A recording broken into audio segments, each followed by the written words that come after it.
Galing pa lamang ako dyan sa Silang.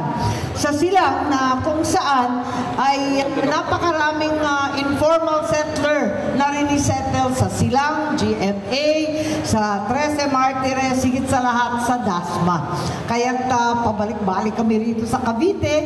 Ngunit, nung panahon na yon, malaki ang diskusyon sa pamilya ko. Yung nanay ko, governor ng Metro Manila, naniniwala siya lahat Metro Manila. Pinakasikat Manila.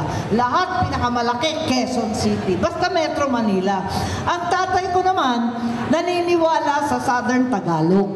Sabi ng ama ko, yung Metro Manila na yan, na, laos na, punong-puno, masukal, wala nang pagtitirikan ng eskwelahan, wala nang kalsada, matrapik, wala nang tubig. Pero siya naninindigan na itong Region 4A o kaya Southern Tagalog, pinangungunahan ng Cavite ang siyang magiging maunlad, malaki at kapani-pakinabang, magiging #1 region sa buong kapulungan. Nangyari na nga talaga. At tuwan-tuwa ako dahil nag-invest dito ang ating pamilya Atanasio. At nagsimula noong 1998 maglagay ng isang pamantasan. Noong panahon na yon, parang wala masyadong naniniwala na magiging maunlad at kaya magkaroon ng isang nationwide at isang sinasabing nationally rated na eskwelahan sa Cavite. Na pribado pa, talagang pahirapan. Ngunit nakita natin at napatunayan ng NCST na kayang-kaya ng Cavite mag-produce ng napakagaling na mag-aaral. Ngayon, 8,000 na yata kayo sa ating campus na ito at umaabot na ng 12,000 kung isasama yung mga elementary, senior high school at iba pa. Higit sa lahat, masyado kayong embedded sa komunidad. Malaki yung inyong outreach. Alam ko, si Emmer, punong abala ng iba't ibang project kasama ng kapulisan, ng BFD, kasama ng ating mga katropa at local government official. Kaya, napakaganda ng eskwela ninyo at alam ko, pinagmamalaki.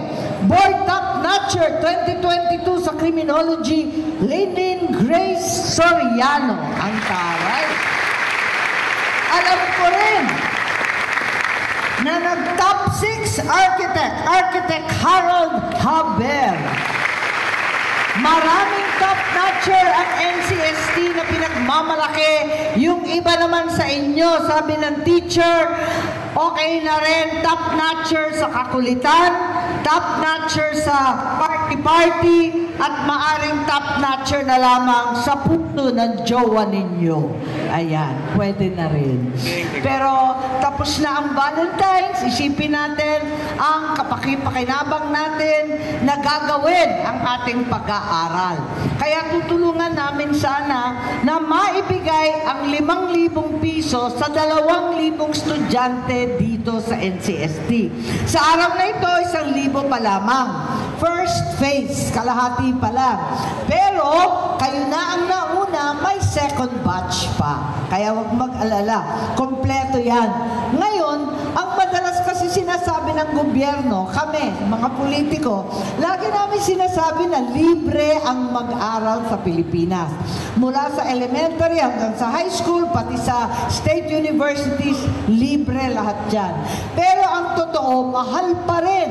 Kahit sa state university, sa pribado, mahal pa rin mag-aral. Marami pa rin gastusin ang bawat pamilya.